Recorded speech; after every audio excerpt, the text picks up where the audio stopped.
बनवायला एकदम सोपी आणि ताटात आली की लगेच फसतं, एकदम हॉटेल स्टाईल. आज आपण काय बनवतोय तर बघू. त्यासाठी सगळ्यात आधी मी हे पितळी जाडबुडाचं पातेलं ठेवलेलं आहे. चूल पेटवून ते पातेल्यामध्ये पाणी उकळायला ठेवलेलं आहे 2 ग्लास. आता इकडं काय केलं आहे मी, एका छोट्या पातेल्यात ना 2 ते 3 तास आधी अख्खा मसूर थोडासा कोमट पाण्यात भिजत घातला होता, म्हणजे तो लगेच आयत्या वेळेसही भिजला जातो. मला म्हणजे भिजवायचं लक्षात नसलं, थोडंसं कोमट पाण्यात हा भिजत घातलं का तो फक्त 2 तासातही भिजला जातो.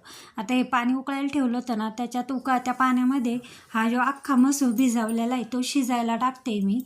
आणि सगळा आहे तो त्याच्यातला खडाबिळा पाहून तो शिजायला टाकलेला आहे. आणि त्याच्यामध्ये थोडीशी हळद, तेल आणि मीठ, असं मीठ आता अंदाज घेतच टाकलेलं आहे.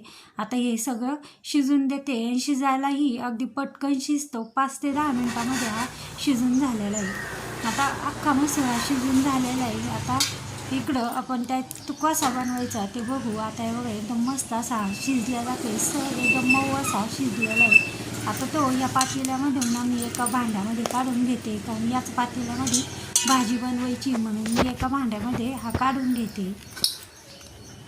पण त्याआधी ना आपल्याला याचं वाटण बनवायचं आहे. ते वाटण बनवण्यासाठी काय केलं आहे मी, 2 उभे मीडियम साईजचे कांदे कापून घेतलेले.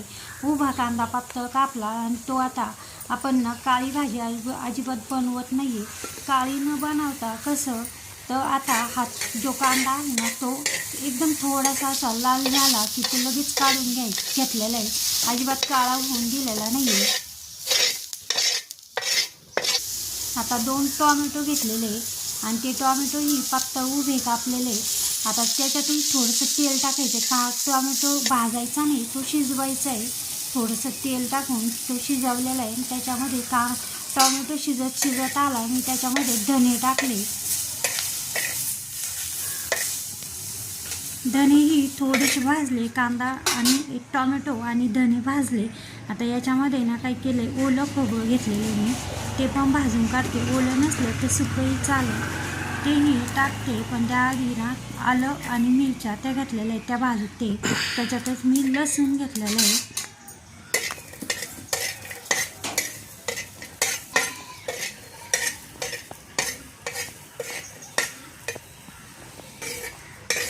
आता हे सगळं भाजलं. आता सगळ्यात शेवट काय केलं आहे मी, ते ओलं खोबऱ्याचे काप केले पातळ, ते भाजून घेते.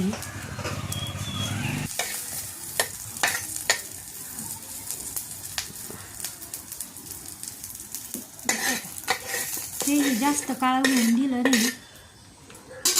आता ही कापून घेतलेली म्हणजे काड्या घेतलेल्या आहे कोथिंबीरच्या, त्याही थोड्याशा भाजून घ्यायच्या आहे. फक्त थोडंसं भाजून घेतलेलं आहे, जास्त नाही. आता हे सगळं ना भाजून झालेलं आहे. आता याची पाणी न घालता मी मिक्सरच्या भांड्यातून वाटलेलं आहे, कारण पाट्यावर वाटला जायचं नाही, कारण मी काही जास्त भाजलेलं नाही आहे. आता पाणी न घालता मी वाटून आणलेलं आहे. एक थेंबसुद्धा पाणी न घालता, कारण टॉमॅटोचं आणि कांद्याचं पाण्यामध्ये ते मसाला वाटून होतो छान. आता याच्यात 2 चमचे तेल टाकलेलं आहे, फोडणी दिलेली आहे.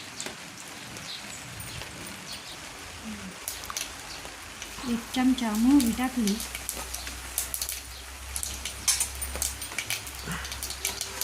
आता एक कापून घेतलेला कांदा, एकदम बारीक कांदा कापला. आता तो तेलामध्ये ना या फोडणीत चांगला असा लाल होऊन देते.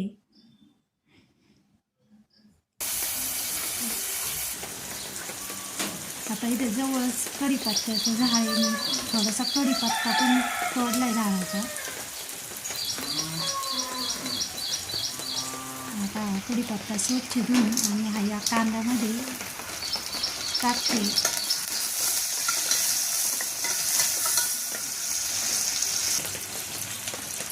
आता कांदा लाल झालेला आहे, मसाले टाकते. सगळ्यात आधी मी हळद टाकली 2 चमचे. आपला कांदा लसूण मसाला टाकला. 2 चमचे आपलं लाल तिखट टाकलं आणि काश्मीरी लाल तिखट टाकलं थोडंसं.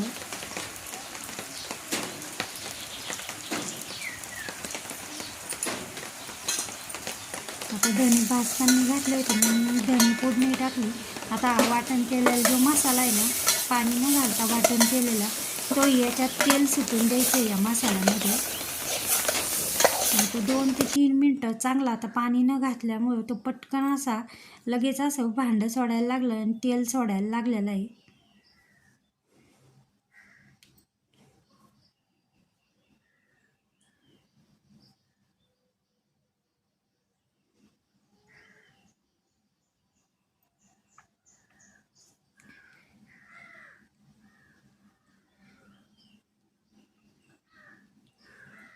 आता थोडीशी मसाल्यामध्ये कोथिंबीर टाकलेली आहे. आता हा शिजलेला अख्खा मसूर जो आहे तो पण टाकला आहे.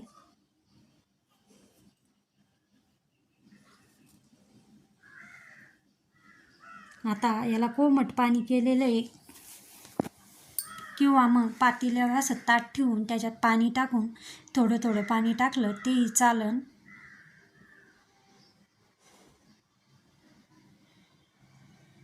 आता याला चांगली उकळी येऊन द्यायची. घट्ट पातळ अंदाज, जास्त घट्टही नाही आणि जास्त पातळही नाही असा.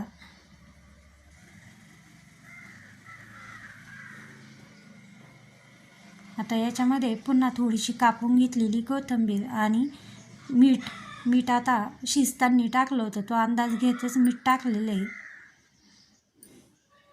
आणि जाळ कमी ठेवून आता हा उकळून देते. एकच लाकूड लावलेलं आहे, तेही मी मागं ओढून घेते आणि एवढ्या इस्तू ज्या आहे ना तेवढ्यातच ही भाजी उकळून देते.